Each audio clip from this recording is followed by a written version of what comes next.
Oke, terima kasih waktunya Kak. Sebelumnya selamat siang, salam sejahtera untuk kita semua. Perkenalkan saya Christina Setianingrum, perwakilan dari tim inti Mitra Muda UNICEF Indonesia.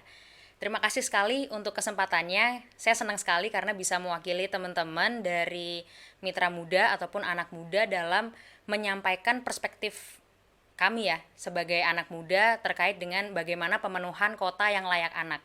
Apalagi di masa pandemi seperti ini, di tengah krisis iklim yang sedang terjadi juga. Yang pertama yang mau kami sampaikan adalah terkait dengan potensi. Potensi apa saja yang dimiliki anak muda dalam memaksimalkan atau mewujudkan kota yang layak anak, kota yang ramah anak. Ada dua hal kalau menurut kami yang kemudian menjadi penting.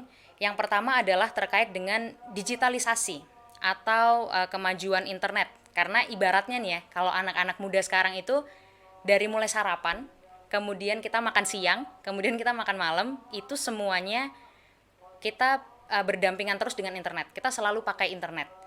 Ibaratnya nih kalau kita males untuk beli makan aja, kita bisa tinggal pakai HP terus makanannya datang ke kita. Jadi itu salah satu potensi yang besar ketika kita bisa memanfaatkan digitalisasi atau internet atau media sosial dalam mewujudkan kota yang ramah anak atau kota yang layak anak. Kemudian yang kedua adalah yang menjadi potensi kita adalah partisipasi. Jadi bagaimana pemerintah ataupun stakeholder terkait itu bisa memberikan ruang untuk kami berpartisipasi bukan hanya di hari H aja, misalkan bukan hanya di aksinya saja, tapi mulai dari prepare, mulai dari persiapan, kemudian di hari hanya atau aksinya, dan dievaluasi. Karena kebanyakan hal yang kami alami, anak muda dilibatkan nih, tapi hanya ketika di aksinya aja. Ketika persiapan dan ketika evaluasi kami nggak dilibatkan. Itu yang menurut kami masih menjadi catatan juga ya dari sudut pandang kami sebagai anak muda. Kemudian tadi juga disampaikan sama Pak Sekda dari Jawa Barat terkait dengan anak yang terdampak COVID-19. Itu juga menjadi hal yang penting menurut kami sebagai tim dari Mitra Muda. Jadi hal yang sudah kami lakukan terkait dengan itu adalah kami diberikan ruang juga berpartisipasi sebagai fasilitator untuk mendampingi teman-teman atau anak-anak yang terdampak COVID-19 secara psikososialnya. Karena kalau kami bicara terkait dengan kebijakan, terkait dengan infrastruktur yang akan dibuat kan itu bukan di ranah kami ya, Bapak Ibu dan juga teman-teman semuanya. Yang bisa kami lakukan ya dengan membantu menjadi fasilitator itu tadi. Kami fokus ke hal-hal yang memang bisa kami lakukan. Kami berpartisipasi dalam hal-hal yang memang bisa kami lakukan. Kemudian terkait dengan iklim atau perubahan iklim itu kemarin kami sempat melakukan survei dengan teman-teman, ternyata hasilnya itu 46% teman-teman merasa penting bahwa isu iklim dan juga lingkungan itu menjadi PR yang cukup berat.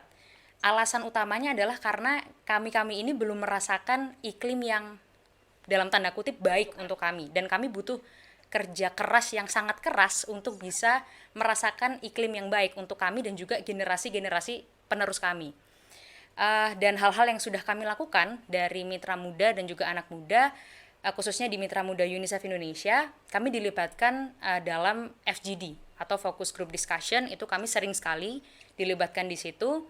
Kemudian kami juga sering dilibatkan menjadi speaker atau pembicara yang kaitannya kami membahas tema terkait dengan isu krisis. Kemudian yang ketiga adalah kami mencoba untuk campaign melalui media sosial yang dari UNICEF Indonesia itu kami melalui YouReport Indonesia. Kemarin itu terakhir kami pernah campaign terkait dengan generasi restorasi, dan itu juga disupport oleh teman-teman mitra muda di seluruh Indonesia. Karena kami ini kan asalnya dari seluruh Indonesia, nggak hanya di perkotaan aja ataupun pedesaan aja, tapi memang di seluruh Indonesia. Dan kami yakin potensi terbesar dari anak-anak muda adalah karena kami berasal dari wilayah kami masing-masing nih, di daerah masing-masing, kami punya rasa tanggung jawab untuk bisa bekerja secara langsung di daerah kami masing-masing. Kalau boleh saya kasih contoh sedikit adalah yang pernah saya lakukan untuk bisa memaksimalkan kota yang layak anak atau kota yang ramah anak. tadi disampaikan sama Kak Zoe terkait dengan ada layanan-layanan dasar seperti kesehatan, pendidikan, yang sudah saya lakukan dengan teman-teman di wilayah kota di daerah saya adalah saya mengajak teman-teman untuk menyampaikan isu pendidikan itu penting ke anak-anak yang tidak bisa melakukan pendidikan secara formal. Jadi untuk teman-teman yang melaksanakan pendidikan non formal, kami mencoba untuk memberikan edukasi terkait dengan isu pendidikan dengan cara mendongeng. Karena kalau kita pakai metode webinar atau apa, mungkin teman-teman kurang tertarik ya untuk mengikuti. Tapi kami coba untuk mengemas bagaimana menyampaikan isu pendidikan itu ke teman-teman yang tidak mengambil pendidikan formal. Kemudian yang kedua, yang sudah kami lakukan secara real adalah kami melakukan pelatihan secara online untuk membahas tema terkait gizi. Karena gizi yang seimbang itu juga penting ya menurut kami sebagai anak muda, dari sudut pandang anak muda. Dan yang kami sasarkan adalah peserta kami dari anak-anak atau anak muda yang tidak melaksanakan pendidikan formal juga. Jadi untuk teman-teman yang pendidikan non formal itu kami latih mereka. Dari teman-teman mitra muda perwakilan, kami memberikan materi terkait dengan gizi seimbang dan juga isu pendidikan itu tadi. Dan mungkin tadi saya juga mendengarkan dari awal sampai akhir, saya sepakat sekali bahwa partisipasi atau perlibatan anak muda itu harus terus dilaksanakan. Dan pesan mungkin dari saya mewakili teman-teman adalah tolong libatkan kami bukan hanya di aksinya saja, tapi mulai dari persiapan, kemudian aksi, dan dievaluasinya. Itu sih Kak dari saya, terima kasih.